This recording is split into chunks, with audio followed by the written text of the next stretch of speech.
Assalamu alaikum dear students, welcome to the CAPS Academy. Myself Kapil Patta, BS Zoology from Sydney University. तो देखो last time जो हमने topic किया था वो किया था चैप्टर नंबर 2 का रीजनिंग, जो कि स्टेप्स ऑफ बायोलॉजिकल मेथड्स का स्टेप नंबर 3 था। तो जो बाकी स्टेप्स रह गए थे उनके बारे में आज बात करेंगे। तो चलो डिस्कस करते हैं कि बाकी जो स्टेप्स रह गए हैं उनके बारे में। तो देखो हम जो लास्ट टाइम हमने जो टॉपिक किया था उसमें जो स्टेप था रीजनिंग, तो बेसिकली रीजनिंग क्या था? रीजनिंग बेसिकली क्या थे? एक तरह के क्वेश्चंस थे जो हमने हाइपोथेसिस पे किए थे। फॉर सपोज हमने एक हाइपोथेसिस बनाई थी, कौन सी? इफ मतलब कि Plasmodium is a cause of malaria. तो उस पर हमने क्या की? डिटेक्टिव रीजनिंग की, जिसमें क्या बोला कि जो प्लाज्मोडियम है वो काज तो है मलेरिया का, क्या जितने भी मलेरियल पेशेंट हैं उनमें हमें प्लाज्मोडियम मिलेगा या नहीं। तो हमें उस रीजनिंग, जो रीज़न है, एक किस्म का सवाल है जो हमने हाइपोथेसिस पे किया है, तो उसको हमने प्रूव करना है।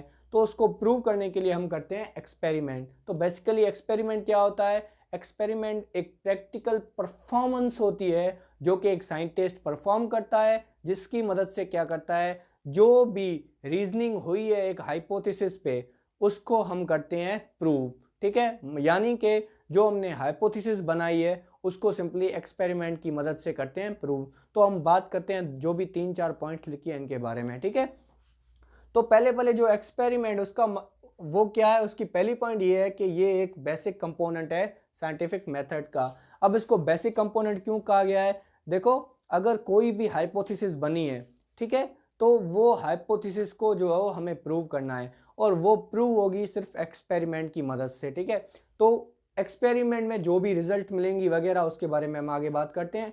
तो जो एक्सपेरिमेंट है उसमें जो कुछ भी होगा वो प्रूव करेगा कि हाइपोथेसिस जो आपने बनाई है वो सही है या नहीं है। तो इसलिए एक्सपेरिमेंट को कहा गया है is a basic component of scientific methods. ठीक है, उसके बाद जो दूसरी पॉइंट है वो ये है कि ये प्रैक्टिकल परफॉर्मेंस होती है साइंटिस्ट की। तो इसका मतलब ये है कि जो एक्सपेरिमेंट है वो क्या होती है, एक जो साइंटिस्ट होता है वो जो भी अपना लैब में एक प्रैक्टिकल वर्क कर रहा होता है, तो वो क्या हो गई, वो साइंटिस्ट की प्रैक्टिकल परफॉर्मेंस हो गई, जिसको हमने कहा एक्सपेरिमेंट। तो एक्सपेरिमेंट क्या हुआ? ये एक प्रैक्टिकल परफॉर्मेंस होती है किसी भी साइंटिस्ट की जो लैब में काम कर रहा होता है। ठीक है, उसके बाद उसके बाद जो एक्सपेरिमेंट है उसकी तीसरी पॉइंट ये है कि एक्सपेरिमेंट हमें मदद करता है किसमें? Experiment help in proving hypothesis right और रॉन्ग। तो एक्सपेरिमेंट जो हमें मदद करता है किसमें? कि जो हमने हाइपोथेसिस बनाई है, क्या जो हमने हाइपोथेसिस बनाई है, जैसे कि हमने हाइपोथेसिस बनाई थी कि Plasmodium is a cause of malaria, तो उस हाइपोथेसिस को हमें प्रूव करना है कि वो सही है या गलत है। तो एक्सपेरिमेंट हमें हेल्प करता है कि जो हाइपोथेसिस हमने बनाई है क्या वो सही है, क्या वो गलत है। ठीक है, जैसे कि यहाँ पे मैंने एक एग्जांपल दिया हुआ है कि साइंटिस्ट जो परफॉर्म कर रहा है 2 टेस्ट, जिसमें वो प्रूव करना चाह रहा है क्या, कि जो मलेरिया हुआ है उसमें प्लाज्मोडियम काज है या नहीं है। ठीक है, तो उसने क्या किया, दो ग्रुप उठाए, एक एक्सपेरिमेंटल ग्रुप था, दूसरा कंट्रोल ग्रुप था।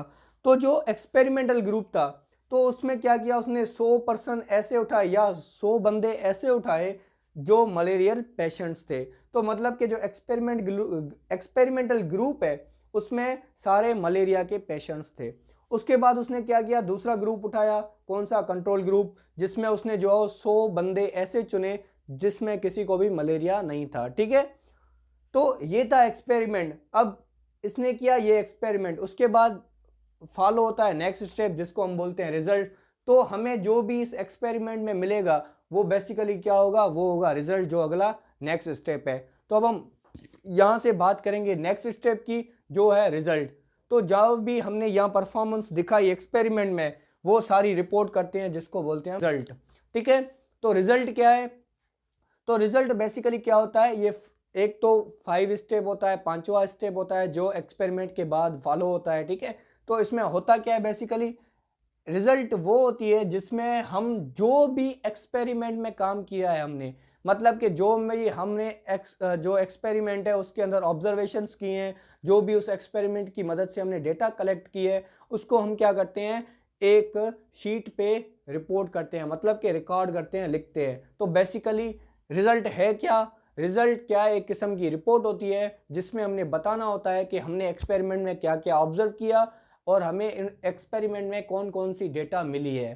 ठीक है, उसके बाद ये क्या करता है, रिजल्ट वेरीफाई करता है हाइपोथेसिस को। मतलब जो भी रिजल्ट हमें एक्सपेरिमेंट से मिलेगी हम उसको देखेंगे कि वही रिजल्ट है, क्या हाइपोथेसिस वाली है या नहीं।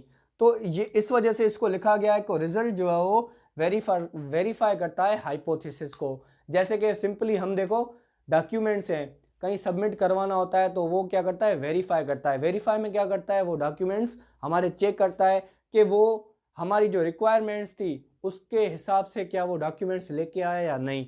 तो ऐसे ही जो रिजल्ट में भी यही देखा जाता है कि क्या हमने जो एक्सपेरिमेंट किया है वो वेरीफाई करता है हाइपोथेसिस को या नहीं। ठीक है, तो जैसे कि हमने यहाँ पे एक्सपेरिमेंट किया और यहाँ पे हमने एग्जाम्पल लिखा हुआ है जिसमें पूरी डेटा बताई हुई है।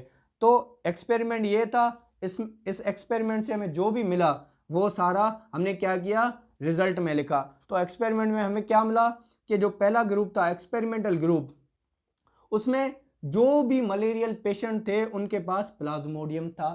तो यहाँ से हमें एक्सपेरिमेंट तो हुआ, उसके बाद हमें रिजल्ट में पता चला कि हाँ एक्सपेरिमेंटल ग्रुप में जितने भी हमने लोग उठाए थे या 100 बंदे उठाए थे उन सबके ब्लड सैंपल में मलेरिया का जो काजिंग एजेंट था प्लाज्मोडियम वो प्रेजेंट था।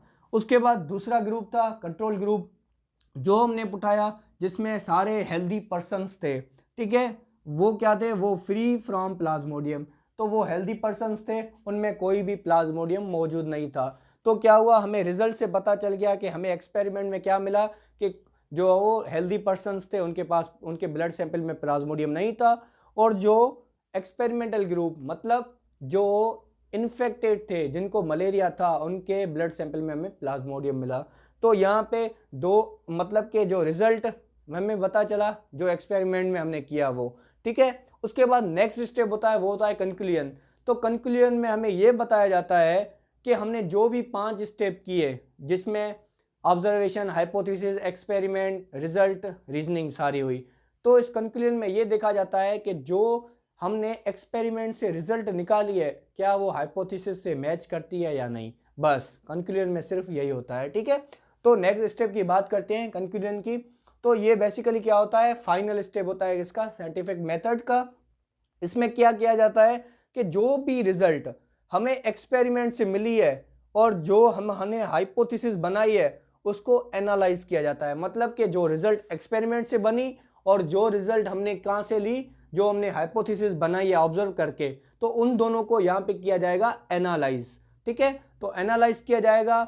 अगर वो रिजल्ट जो एक्सपेरिमेंट की मदद से मिली है अगर वो रिजल्ट हाइपोथेसिस से मैच करेगी तो उस हाइपोथेसिस को फर्दर सपोर्ट किया जाएगा, आगे प्रोसीड किया जाएगा। अगर कोई ऐसी हाइपोथेसिस है जो रिजल्ट से मैच नहीं हो रही या रिजल्ट हाइपोथेसिस से मैच नहीं हो रही तो वो हाइपोथेसिस होती है रॉन्ग, और फिर उसी चीज़ को या उसी हाइपोथेसिस को न्यू प्रोसीडर के थ्रू जो हो या न्यू एक्सपेरिमेंट की मदद से उसको फिर से किया जाता है। अगर फिर से मैच नहीं होती तो उस हाइपोथेसिस को जो है गलत करार दिया जाता है। क्लियर हुई? तो कंक्लूजन में क्या हुआ, ये आखिरी स्टेप होता है, फाइनल स्टेप होता है, जिसमें हम जो भी रिजल्ट एक्सपेरिमेंट से मिलती है उसको और हाइपोथेसिस दोनों को एग्जामिन करते हैं, ऑब्जर्व करते हैं, एनालाइज करते हैं कि जो हमने हाइपोथेसिस बनाई है क्या वो रिजल्ट से मैच हो रही है कि नहीं। रिजल्ट कौन सी, जो हमने एक्सपेरिमेंट से हासिल की है उससे मैच हो रही है कि नहीं। अगर होगी तो उस हाइपोथेसिस को फर्दर सपोर्ट किया जाएगा, अगर नहीं होगी तो उस हाइपोथेसिस को गलत करार दिया जाएगा और वही हाइपोथेसिस उसके लिए नए प्रोसीडर बनेंगे और उसको फिर से हम अगर करना चाहे तो उसी फिर नई हाइपोथेसिस बना के उसको वापस से जो सेम स्टेप्स की तरह जो उसको फिर से एक्सपेरिमेंटली प्रूव करने की कोशिश करेंगे। ठीक है, तो आखिर में हम बात करते हैं, मतलब कि एग्जाम्पल दिया हुआ है कंक्लूजन का स्टेप 4 का।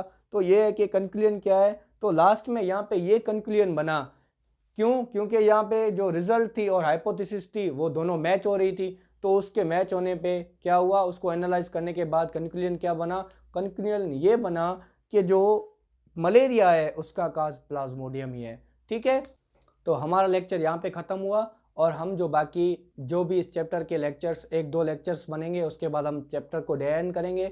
और एक और बात, ज़रूरी बात, कि जिसने भी जो चैनल है उसको सब्सक्राइब नहीं किया तो मेहरबानी करके मेरे चैनल को सब्सक्राइब करते रहें और ऐसे ही शेयर करते रहें और ऐसे ही जो नॉलेज भरे टॉपिक हासिल करते रहें। Thank you so much. अल्लाह हाफिज़, अपना ख्याल रखिएगा।